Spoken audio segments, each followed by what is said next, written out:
Let's do this. It's a ninja legend. When a long sword is on top of a short sword and covered with a red cloth, it means a challenge. No one can turn down the challenge. You're going to accept the challenge? You are, didn't you? Aren't you?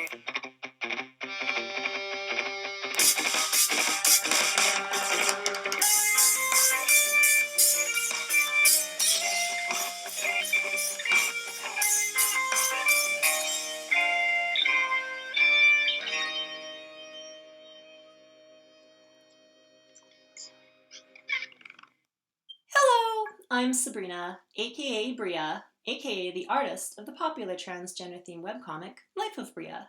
And now I've got my very own radio show.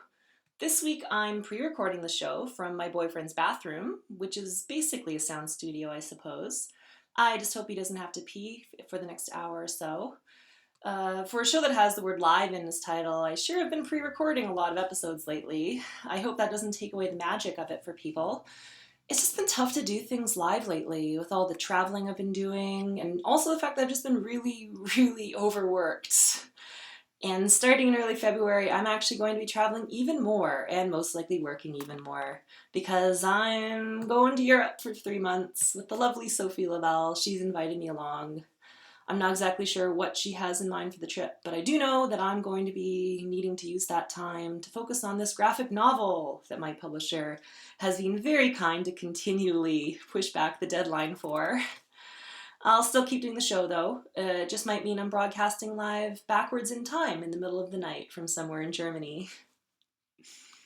My guest this week is also no stranger to being busy. It's been tough to coordinate both of our busy schedules. We were supposed to talk on air last week, but he was also very kindly agreed to reschedule things for me. But luckily we found some time to sit down for this week's show.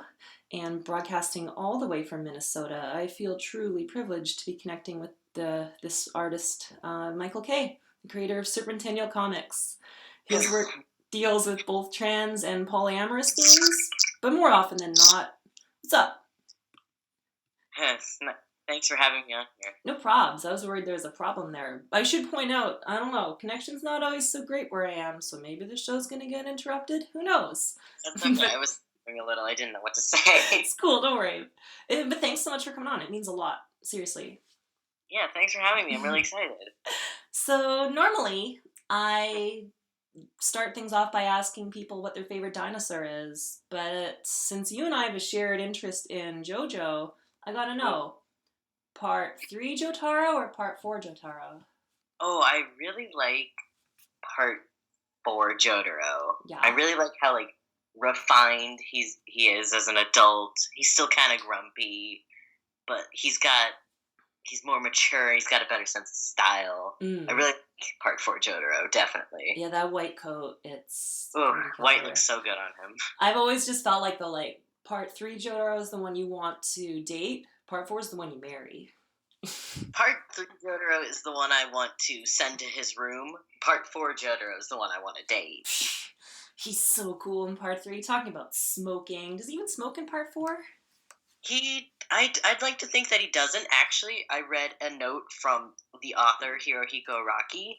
He didn't like people smoking. The smell made him really, uncomfortable, so he stopped drawing his characters smoking. Huh. He just stopped. I never thought I'd like smoking, and I don't smoke, and generally in my whole life I've thought it is gross, but whenever he sparks up the cigarette, it's like, oh my god, he is so cool.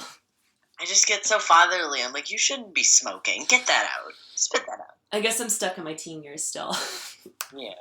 So I don't know, not everyone knows exactly what Jojo is. I gushed about it last week when I did just a solo podcast because I just couldn't contain myself. I get so excited whenever I'm talking with a fellow Jojo fan, though. And of course, talking about JoJo's Bizarre Adventure, if you missed last week's podcast, or live under a rock and don't know what the greatest cartoon show in the world is. But why do you think it's special, Michael? I think it's really special because I think the author it just kind of went into it just doing whatever he wanted. Oh, yeah. And he, obviously with part 1, he was paying a bit of homage to Fist of the North Star. Another favorite. Jonathan looks exactly like Kenshiro, in case you haven't. He's more boring Kenshiro. Yeah, basically. And like he kind of just rode with it. He's still like doing whatever, and like with each part, he just kind of like he tends to do like whatever he wants, Oh, and yeah. like his ideas are. You there, bud? Uh-oh. Sometimes, I told you, the internet cuts out sometimes. One sec. This is easy to fix.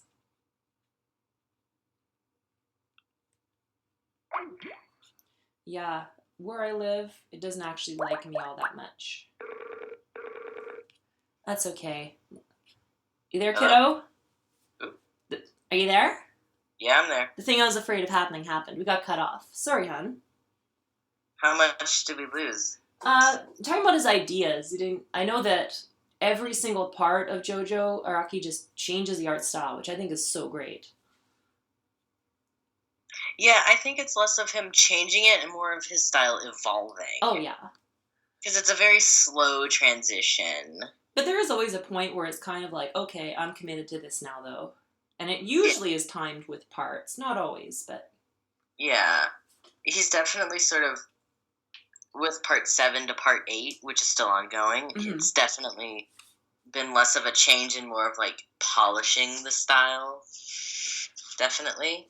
Yeah, it's there's people speculating that we probably are due for another art change soon in part 8, which, yeah, it's still going on. Hasn't stopped.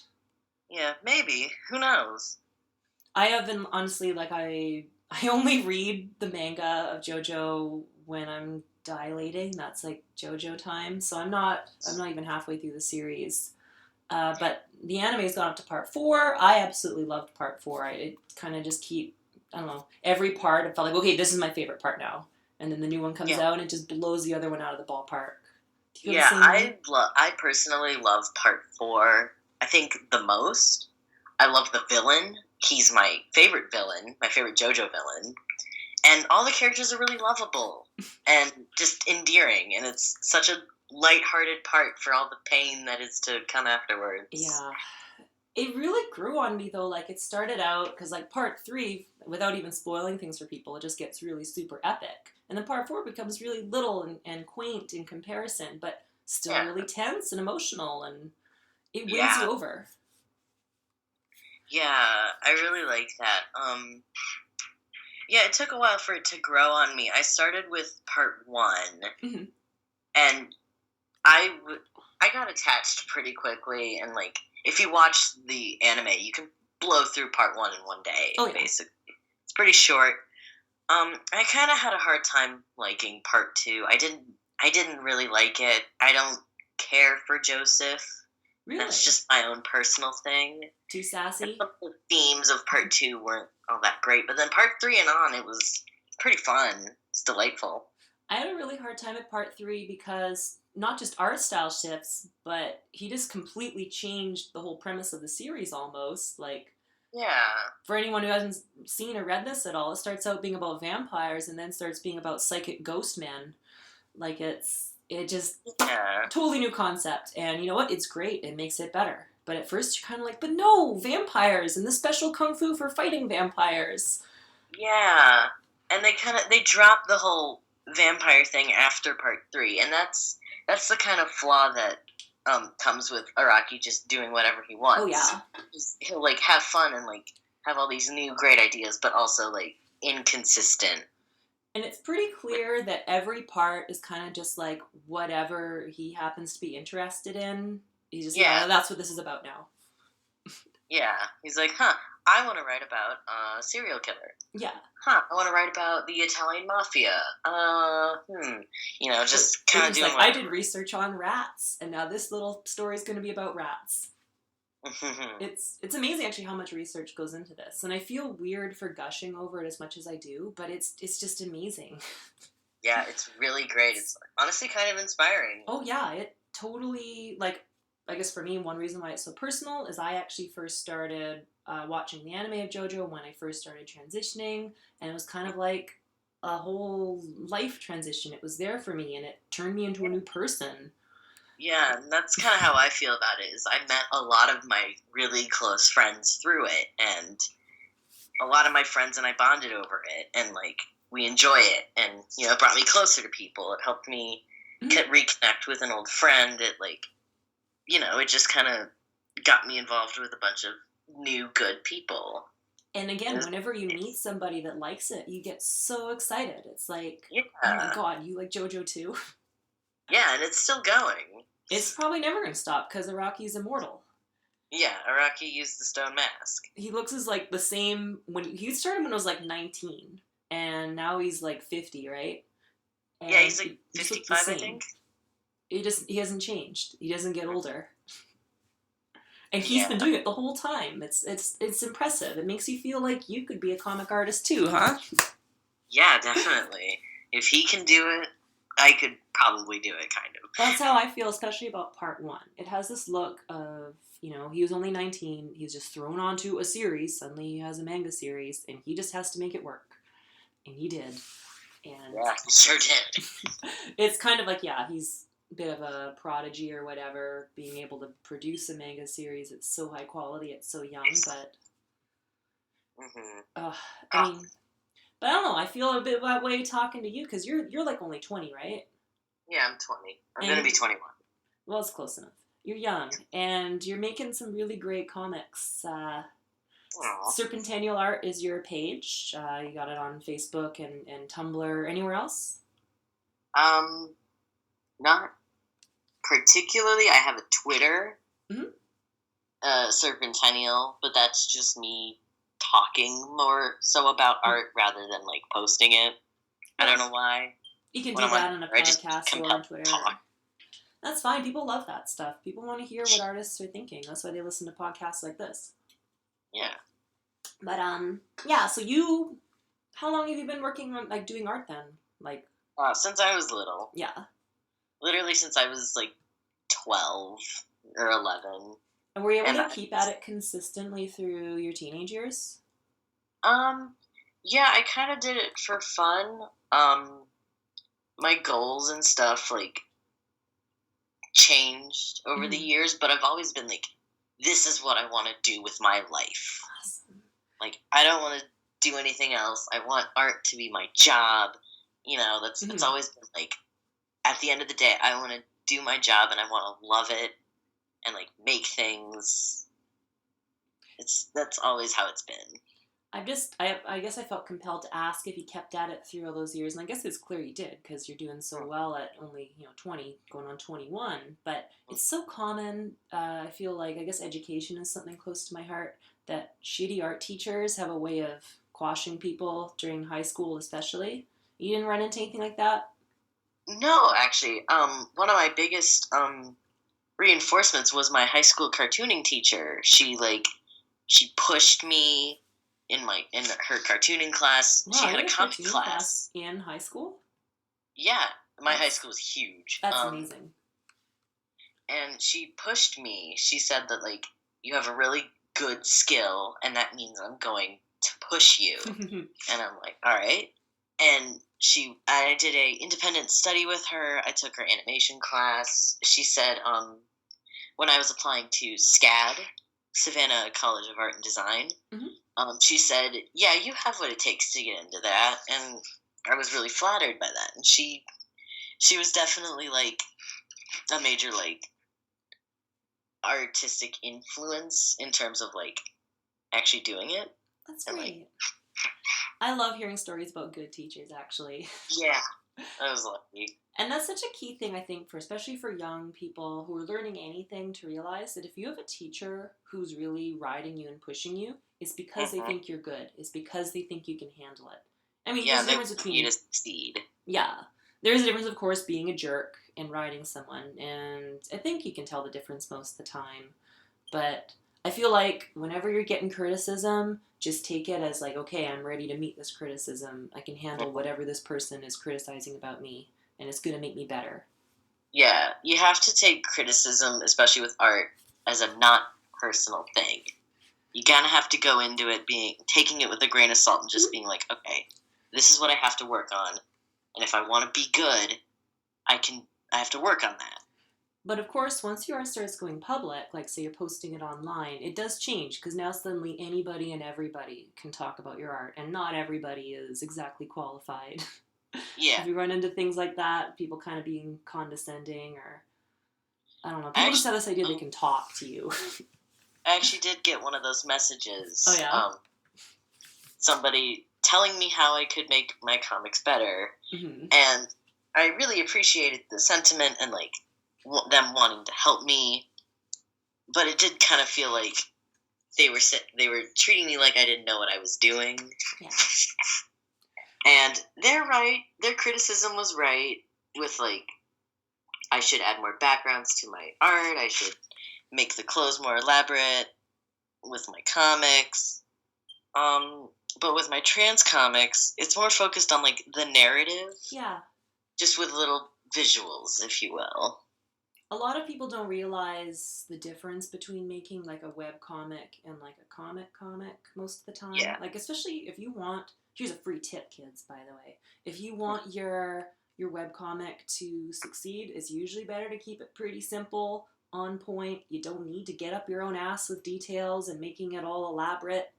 Minimum words. You want something that people like and share quickly. So Mhm.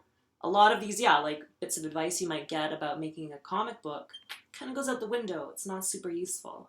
Doesn't mean you don't listen to it, though. You can use it. Yeah. And if you want to make detailed web comics, because there are some out there and they're gorgeous. Oh, yeah. Take the time to like learn the skills that you need, and just like think about what you want your comic to look like and work on that. Because my trans comics look different than my other comics. Mm-hmm. Oh, yeah, I remember looking it over. Very elaborate fight scenes and stuff that go into a lot of your comics. Really impressive. And I'm sure we'll get into that stuff more.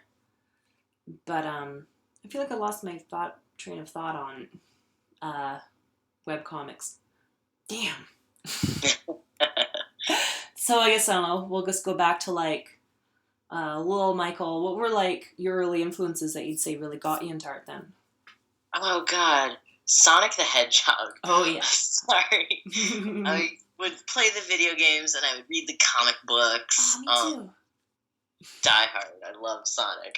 I liked the Bone series. I liked Bone. Yeah, beautiful. Yeah, liked Bone a lot. Witch was another favorite. I met Jeff Smith one time. Which was so good. I'm trying to think. I didn't really get into comics until later, and that was when I started to get into manga. Mm. And so yeah, I guess manga has been like a big influence in terms of like comics. Yeah, like in terms of your art or storytelling more, or both? Both. I went through that cringy middle school anime art phase yes. that most of us go through. You know what's about like people? We get embarrassed as artists about that. Are you there, sorry?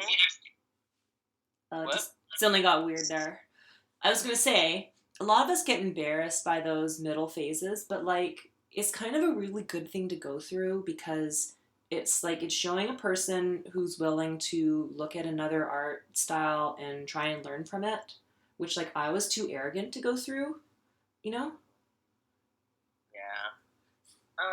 From my experience, I was kind of like I got into it and I really enjoyed it. And I started drawing an anime because it was, bright and colorful and I liked the way it looked. Mm-hmm. And, I also was like just starting out on the internet at the same time. I was on DeviantArt. Mm-hmm. And we were kind of shamed for it, Yeah. Drawing in like these very overt shoujo anime styles were like shamed for it. And what kind of scared me out of doing that and trying to make my own like original style was people telling me like you'll never get into college with an anime style. College professors don't like anime. People who draw anime don't try. Like yada yada yada. And that like scared me as a 14-year-old. And that's why like from then to now I've been working so hard because anything but an anime artist, But like I can clearly still see the influence in my art, Mhm. and that's probably never gonna go away. No, and I mean, like, why should it, right? Like, Yeah. why is there this attitude? You think of like, it's maybe a little bit less so these days, although maybe in some ways, just this idea that like it is lesser to draw a hard anime style as opposed to some other style. Like, do people really shame people who do like a very standard Disney style? Like, that's not a thing. Oh no, did we lose it again? I knew it. I knew it wasn't going to be good to record from here. It's alright. I got tools. I bring my knocks when things go wrong. Big Hello? points. You there? Oh, you there? Yeah, I'm there. Oh, okay. I was worried I lost you. I think I did, sort of. Just for a sec. What were you did saying? What did you miss of what I just said? You were asking about like, is there hard criticism of people who like Oh yeah. Disney, and I think that's the last I got. Yes, that's basically where I was going. Is like, why do you think there is this hard criticism of people who say stick to a hard anime style over other like a Disney style or something? Disney style is pretty respected. If you can draw like Looney Tunes, that's pretty respected. But if you're copying your favorite shoujo manga, you're a faggot or whatever, right? Like, Yeah, I think. I think it's because both like sort of styles, like a Disney style versus like an anime style, both have very different priorities, and I mean, neither of them are bad.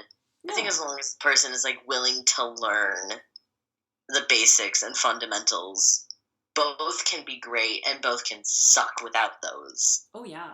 It's possible to be lazy at any art form, Mm-hmm. And the truth is, a lot of, I'm thinking of, say, any manga, but shoujo manga, it's meant to be read quickly. It kind of can be a little lazy, like they just don't do a background just cuz. And whatever, if that's the format, just like I was talking about webcomics, sometimes what you're doing. We're just making a quick romance story. Don't need to get up our own ass with stuff. You know? But yeah, it's kind of interesting actually, even just comparing Disney, say, to shoujo, because shoujo was basically originated by Osamu Tezuka, who of course started out copying Disney. Oh god, yeah, Osamu Tezuka, he's a legend. Right? Well, he's the freaking god of manga, right? That guy. Yeah, they referred to him as the godfather of manga. With good reason. If you kids haven't read any of his stuff, I recommend Ode to Kirihito, MW. Blackjack. I haven't read any Blackjack here. It's good though. Oh, Blackjack is so good. Yeah. It's amazing. I read Phoenix. I do love Phoenix. And a little tiny bit of Astro Boy, but not much. Yeah, Astro Boy, Blackjack, Buddha. I almost bought the whole set of Buddha when I was in Kathmandu, but it was all sealed up, and I was like, I don't know if this printing quality is going to be all that good, because most of the comics I'd seen in Nepal weren't so great. Mm-hmm. But it was so cheap. Yeah. But I didn't. But yeah, this whole like, I don't know, anime it's become a lot more mainstream. It's sort of cool. Yeah. Most of my friends are big fans, I suppose. No, my friends are super cool. But I do feel like there is an association, especially like in the older generation, of like this fear that anime is like making our kids gay, or like there is a femme quality to it, right? Like I remember you've read it so many times actually on like some bullshit article about how anime's effeminizing young men or whatever, and I don't know. It's interesting that was the art form that kind of wasn't afraid though to explore a lot of things. There's I mean, how many trans girls especially like have their first experience with anything trans related as Ranma 1/2? Like, that was actually a bit of a trans awakening for my boyfriend.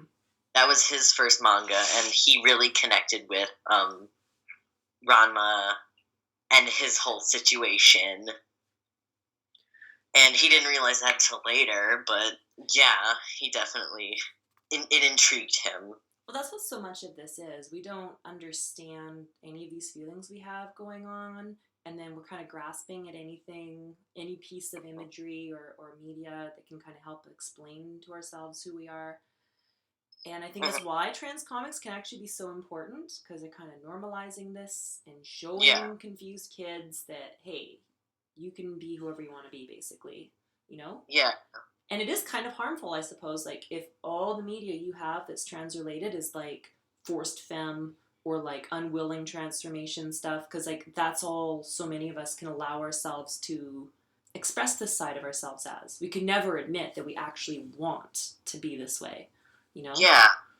And I think another thing that's harmful to people who consume media with trans characters is when you associate being trans, but the main focus is the struggle and the suffering. Yeah. And I'm mostly talking about, like, cis authors, like, cisgender authors who, like, write trans characters and, like, make their whole situation uncomfortable or out them in a really uncomfortable way, and just, like, kind of have their focus be, like, the confusion and, like, the suffering and, like, that kind of stuff.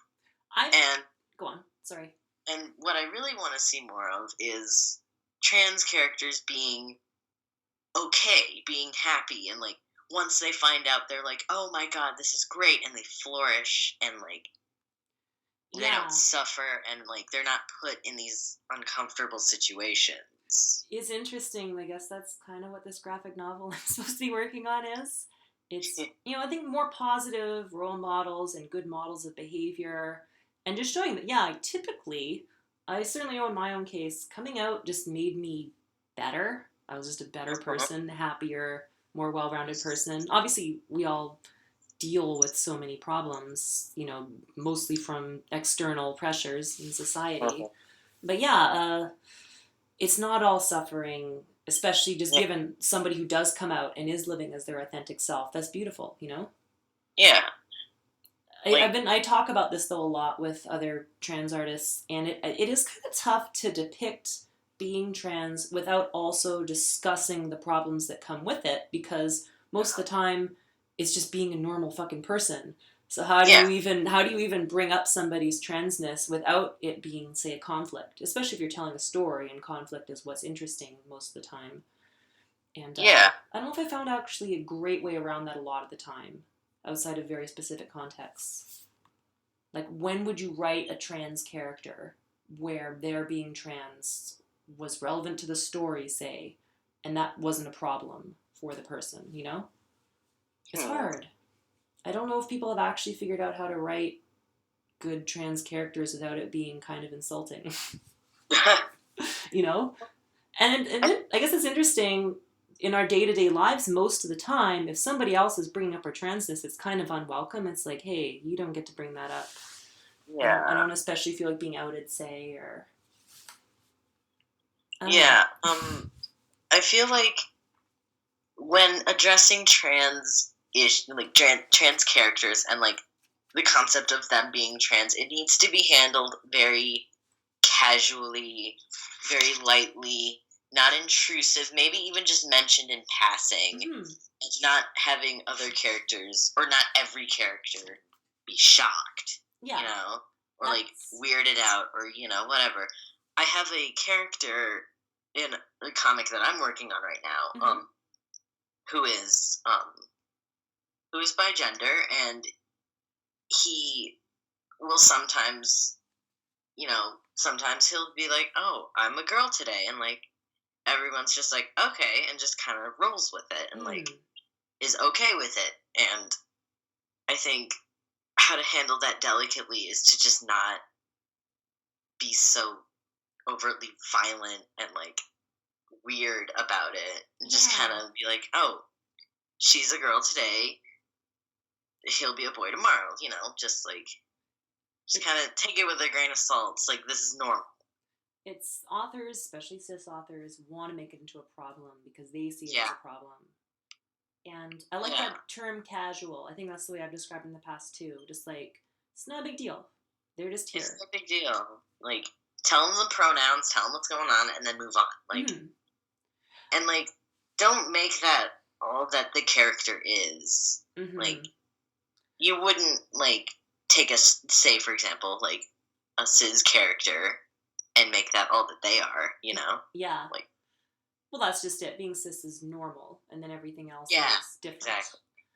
I was just even thinking of that in terms of, like, really everything. We've got these so-called defaults, like cis, straight, guy, masculine is basically default neutral, and as people bemoan gender neutral clothing as just basically being men's clothing, you know? Yeah. Like, it's still buying into this idea that masculinity is the norm, and then anything that's even a little bit feminine, that's female now, you know? Yeah.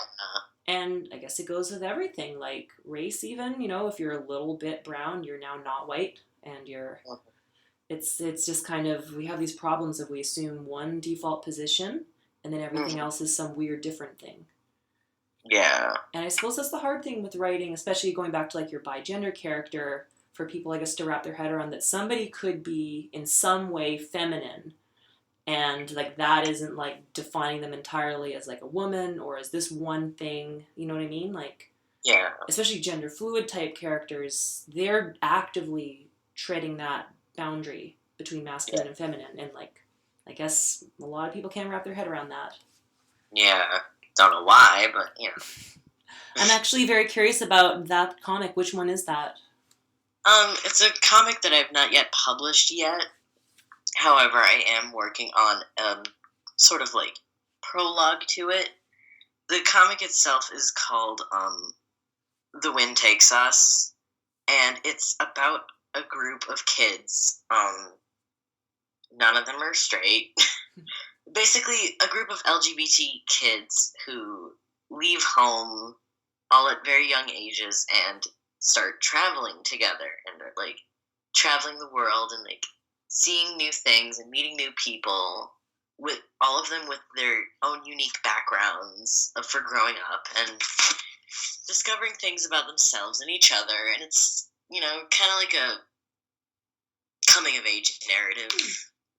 And they all have their own like coming out narratives, but I want to handle it very lightheartedly and like in a good, positive way, especially with the trans characters.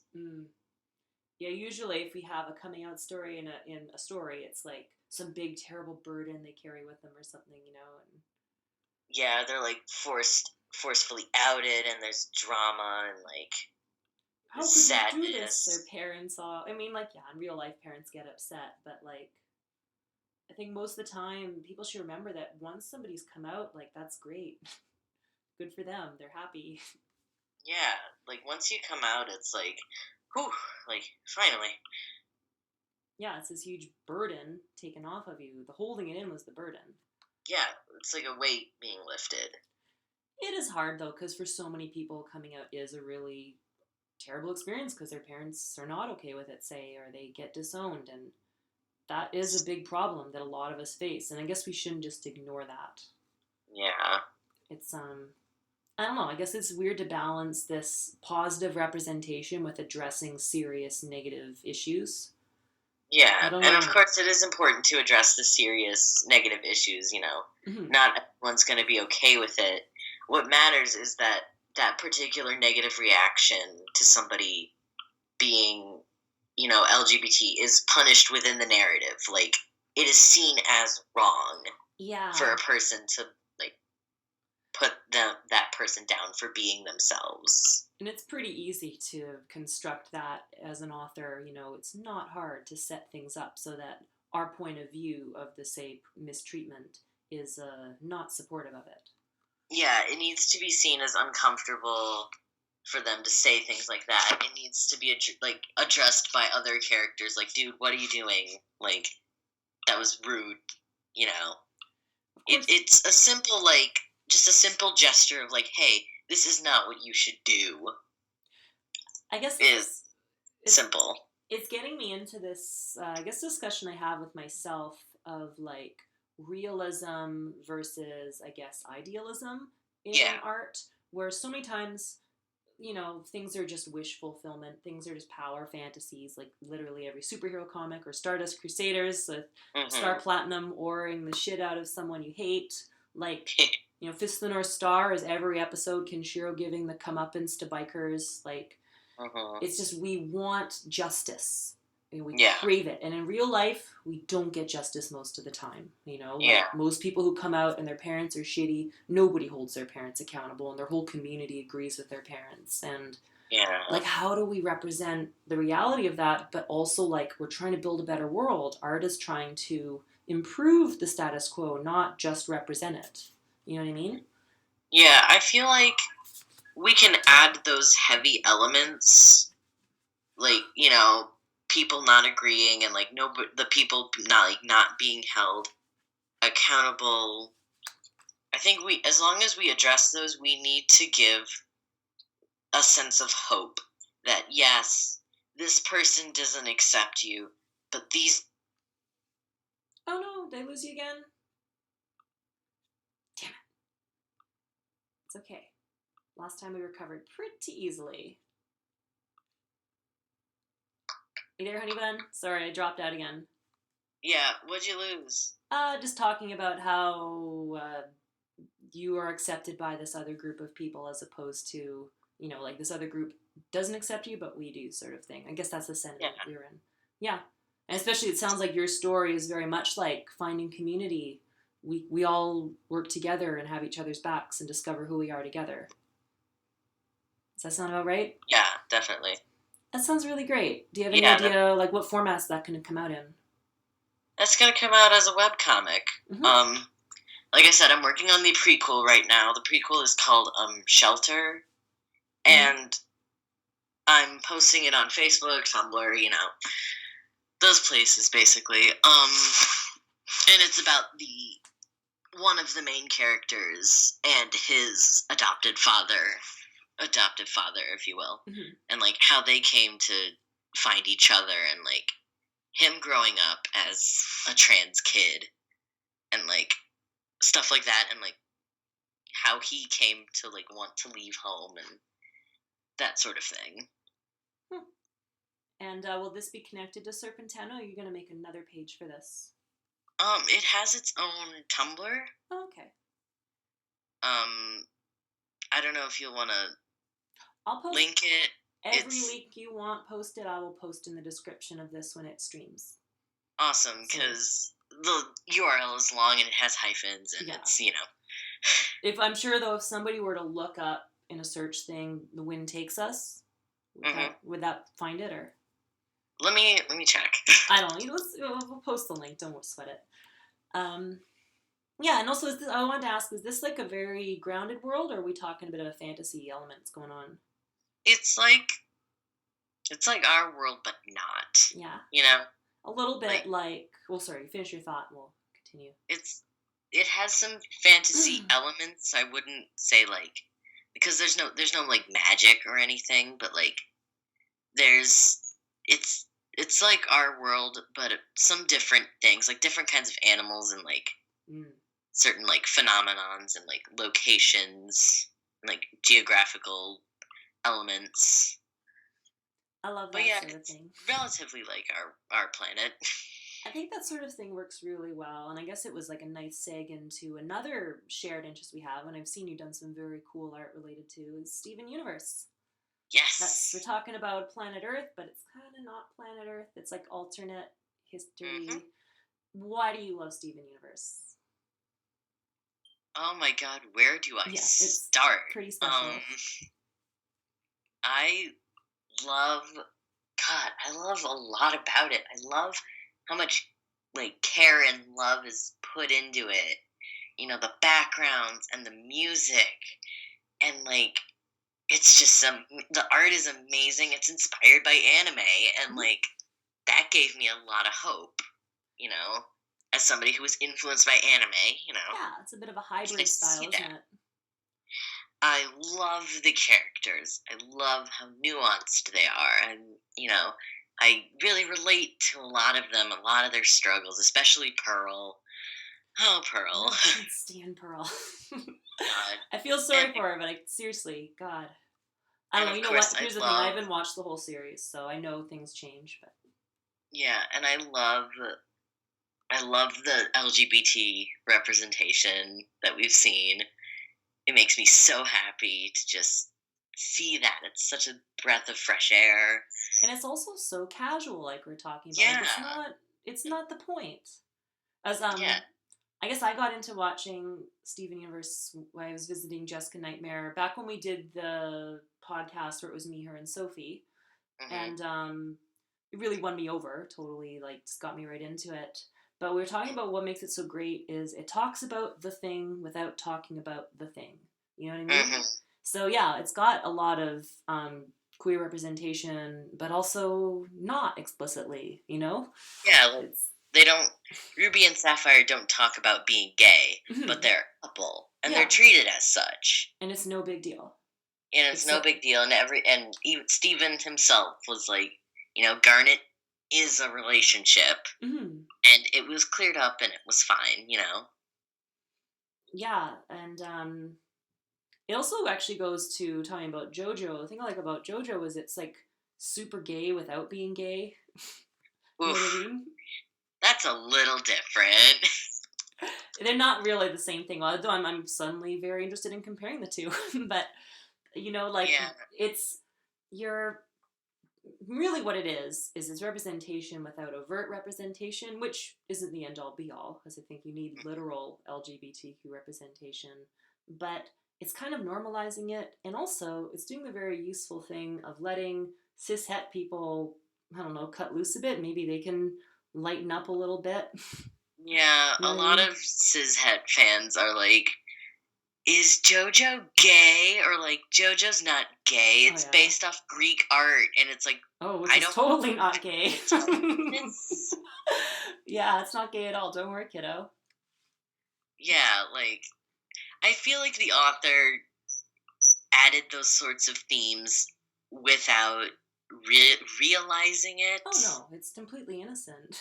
That's what I like about it, I guess. He had no idea that like it would come across as like a bit homoerotic. Hmm. But even just like all the fashion and the poses, like freaking Shadow Dio's pose is like ripped straight from a women's fashion magazine. Like, Yeah, and he's a super Dio is cool and actually sexy villain. confirmed. He is. The author actually confirmed that Dio is bisexual. That's right. And I guess you can get into like the dangers of queer coding and villains and Yeah, stuff. definitely. But there's just something so fabulous about JoJo. It really, Mhm. again, like going back to, and I'm sorry, I just completely derailed our discussion of Steven Universe by going back to JoJo. But it, again, like early in my transition, it really helped me just kind of be okay with being fabulous. And I Yeah, started out JoJo posing in front of the mirror every morning to the point where I could be late for work because I was too busy posing. yeah, And I want that to rub off on people who are too uptight to enjoy that stuff, but I don't know. There's no guarantee of it. yeah. But yeah, it's a little more overt in Steven Universe. It's a lot softer. JoJo still has the super hard masculine feel to most of it, whereas Steven U is very feminine, but still Yeah, cool. it's very simple. It's very soft. I love it. I love them both. And they've got great action, both of them. It's Hmm. nice to see those albums combined. This hard like boy stuff is about adventures and laser beams, and girl stuff is about domestic stuff. Like, you know what? You can make cute feminine type things that are about adventures and laser beams Hmm. with super high stakes and scary villains and awesome Yep. fight scenes. It's great. I couldn't. If anyone again has been living on a rock and hasn't seen Steven Universe, I haven't finished it yet, so I'm not going to berate you too hard. But watch it; it's worth it. Yeah, I'd really recommend it. It's amazing. Now, I mean, it talks a lot about relationships and stuff, and I suppose your comic actually gets into that a bit. You sort of talk about polyamory stuff in your comic. Do you feel like going into that at all? Yeah. I have a boyfriend and a girlfriend. Very Um, nice. the two of them are not dating each other, but they are dating me, and um, it's very nice. It's definitely new, but it's new to all of us. But it It's kind of a doesn't new really thing on the feel. face of society. This isn't a thing that people talked about much before. Yeah, it's often kind of treated as like cheating or like Yeah. the quote unquote side hoe culture or like stuff like that, and like that's really not the case. Mhm. it's not cheating. Everybody knows and everybody's communicating. You know, if somebody's uncomfortable with something, it's addressed and it's talked about. It's not just me, like, oh, I'm dating my boyfriend, but my girlfriend doesn't know. Like, everybody knows. It's a relationship. It's two relationships, and like. Well, I mean, they're all connected in the way that you've all agreed to the situation. Yeah, it's not all homogenous. Like, yeah, it's a relationship, and honestly, it's not that hard if you just communicate. If you're just honest, and everybody needs to be honest. I honestly just assumed that most humans wouldn't really be mature enough to handle it. I assumed I wouldn't be mature enough to handle that stuff, and I'm not in a polyamorous relationship, but I realized now I'd totally be into that. Yeah, I mean, I haven't talked about that with my boyfriend. I love you, honey, if you're listening. But I've told, you know what, people need to be less uptight about this stuff. And yeah, if you go in and do the research and figure out exactly how this typically goes, and it doesn't have to go any one way, it can be really great. There is no particular one way to have a relationship. And it's okay if you don't want to be in a polyamorous relationship, but you shouldn't scorn people or think less of their relationship if they are in one and you're not, you know. Just, it's love, man. I got lots of love to give. It's, I guess, I hate to go here, but it's kind of interesting how many of these, Christian fundamentalist types were like, if we let gay marriage happen, then next we're going to have polygamous marriage. And it's sort of, this is coming to the forefront now more and more, and it's like, well, why the hell not if everyone's in on it? Like, if everybody's agreeing to be together in a non-typical monogamous relationship, like, what's the problem? Why is that so bad? Fundamentalists who I guess aren't Mormons and therefore polygamists. It's I don't know. People don't like things they don't understand. That's never happened before, huh? Yeah. Yeah, it's like, it's something that you seem to explore, not, like, just like trans stuff isn't the main focus of your comic. The polyamory is not the main focus either. But would you say there is a main focus of your comic, or is it just kind of what you like doing? I hate to sound conceited, but the main focus is me, kind of.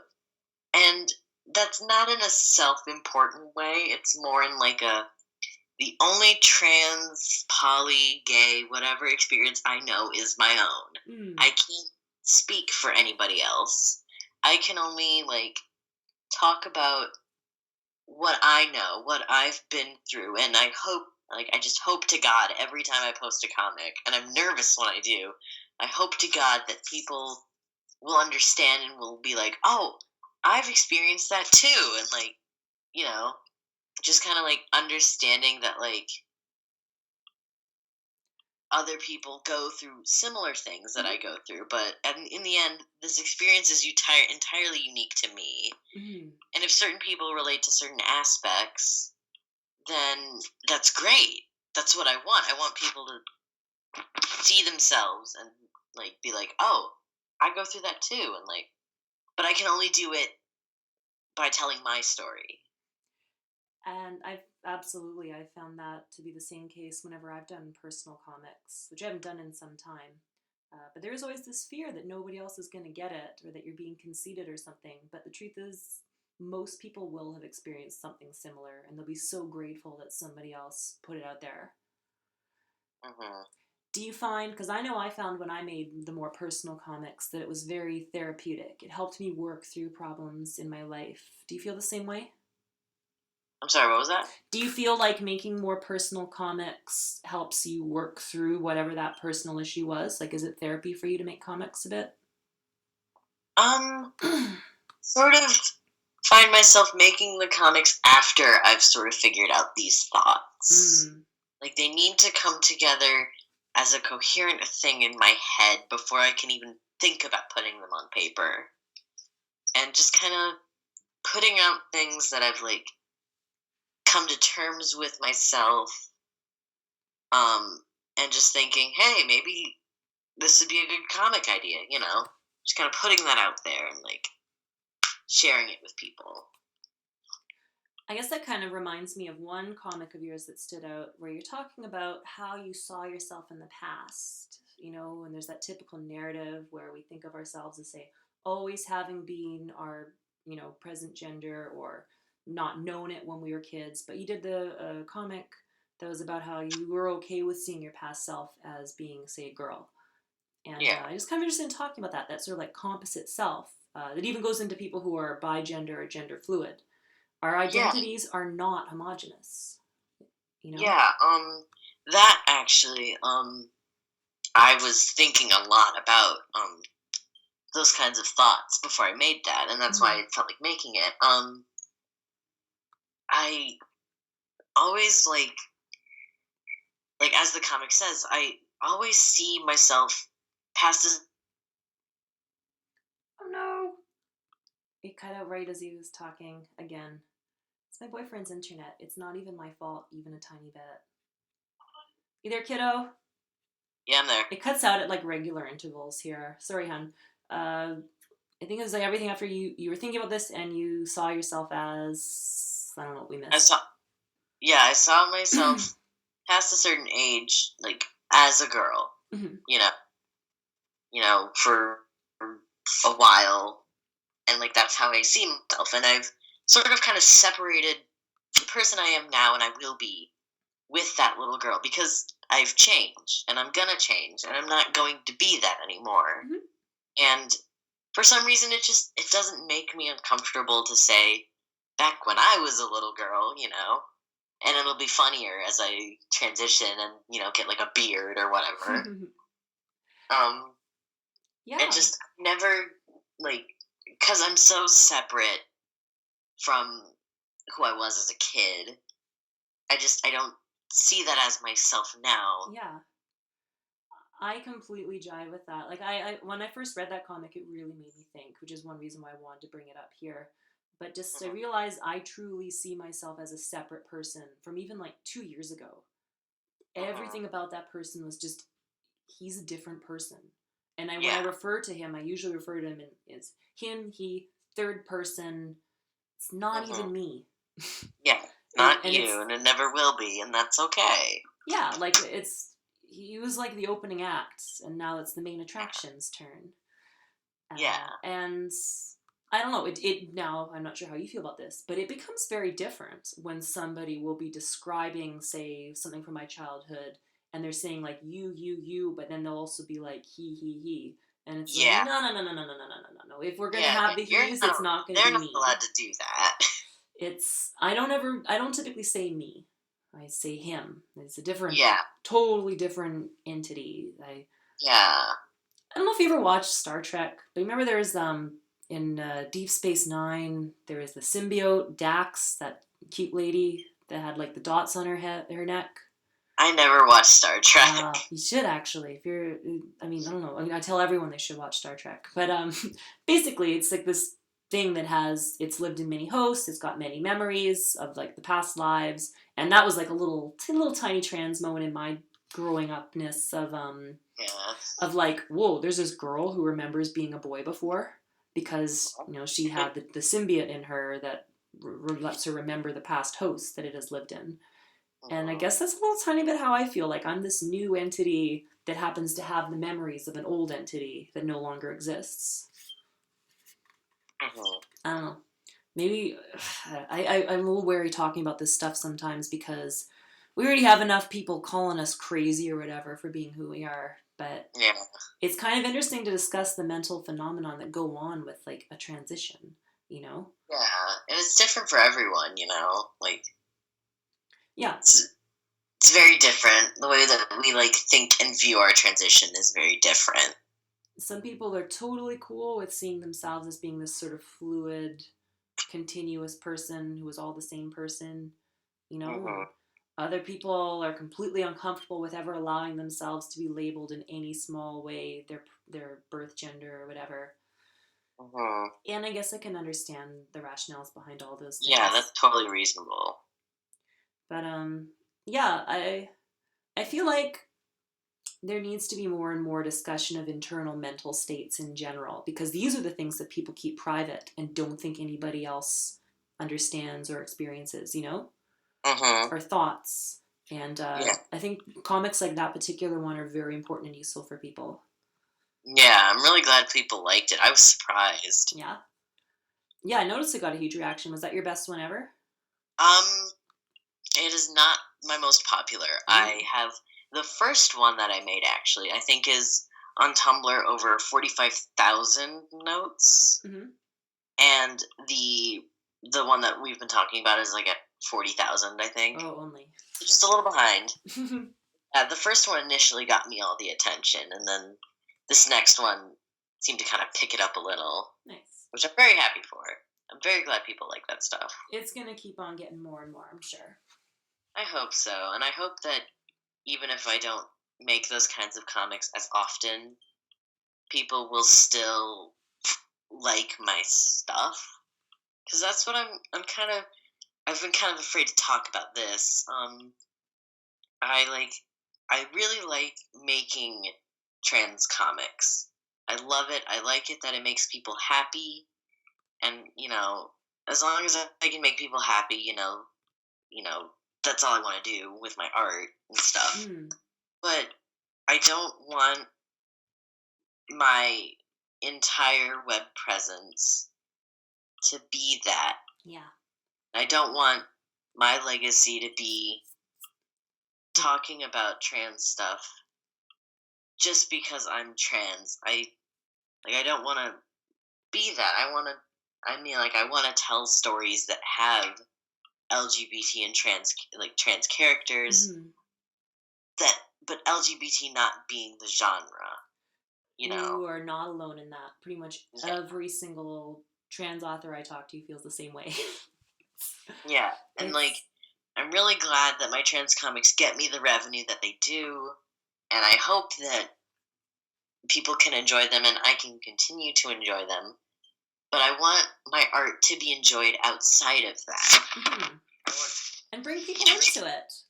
Like something like Steven Universe must have brought in so many people to this space, which now is talking about queer stuff in addition to not so queer stuff, Yeah. It's inclusive, I guess you could call it. Yeah, I think that's a very worthy goal, and you seem more than capable of pulling that off. Actually, this brings me to wondering, are you still making zines? I saw a few little things talking about how you sell zines. You still doing that? I do. I am making zines. I do want to start, kind of stepping it up a little and, publishing, comic books and, printing, actual bound books. Just thinking about printing that and, holding it in my hands. It's like, oh my god, it's like waiting for a baby. It's so great to hold a book you've made. Yeah, I want to, because I made, my first ever comic book, Larimar, and it was 10, 11 pages, and I held it in my hands, and it was such a rush. It was amazing, because I made it, and it's like, I want to make comics, you know? My heart's always been in print. I never ever thought I'd actually be a webcomic artist. It just kind of happened that way. Most of us, I think, want to be making books. That's where most of us started reading, comics. Yeah. Talk to Sophie about that. She makes all kinds of books all the time. Yeah, she is a powerhouse. Yeah. I really like seeing her stuff.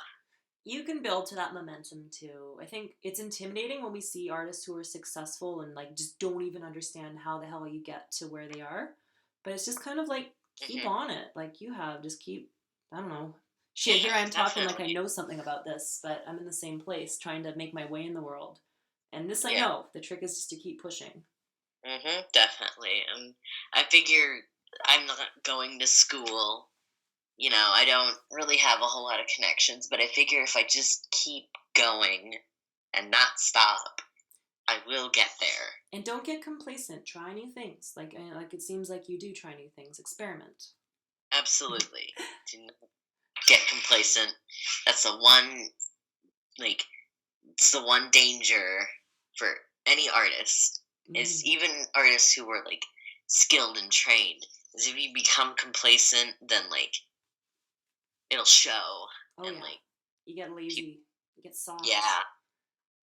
Well, kiddo, we're coming up on an hour here. It's probably pretty late for you there too. You're a couple hours ahead of me, so I'll probably, we'll sign off here. We can talk for a little bit after I cut the record here. But thanks to everybody for listening. It really means a lot to have an audience here. I'll post links to all of Michael's different things so you can go check it out. And I don't get paid to do this, so I'm going to start plugging my Patreon. I'm going to put a link in there. If you love hearing this podcast, maybe consider supporting it. Thanks so much. Bye. Bye.